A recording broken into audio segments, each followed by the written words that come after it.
at 18. I would lie in bed, phone in my hand, scrolling through perfect pictures of people who seemed richer, stronger, and happier than me.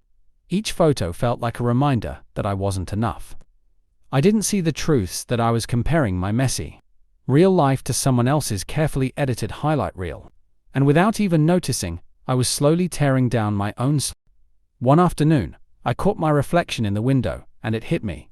How long am I going to let someone else's life decide how I feel about mine? How long will I keep using someone else's ruler to measure my worth? In that moment, I realized I had been running a race I never even wanted to be in. I started looking back at my own life, every struggle, every scar, every little win. The late nights I survived. The moments of strength no one saw. The battles I fought in silence. They were all part of my story.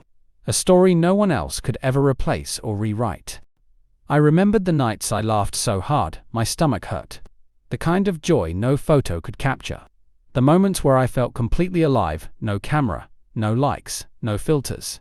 Just me, and the people who truly mattered. It didn't change overnight. But slowly, I started putting my phone down. I started living in the real world again. I began noticing sunsets, strangers' smiles, the way fresh air feels in my lungs. For the first time in a long time, I felt free. I learned something important, everyone, even the people who look perfect, is fighting a battle I can't see.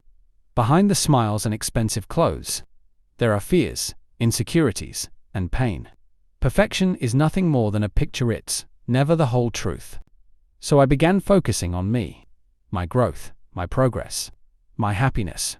It wasn't about being better than anyone else anymore. It was about being better than I was yesterday. And that was more than enough. Somewhere along the way, I started loving myself. Not in a loud show-off kind of way, but in a quiet, real way. I accepted my flaws, my mistakes, and even the things I once hated about myself. They were part of what made me, me. I realized I'm not behind. I'm not late. I'm not running out of time. My life is on its own timeline, and no one else's path could ever be a map for mine. That was the moment I felt peace wash over me.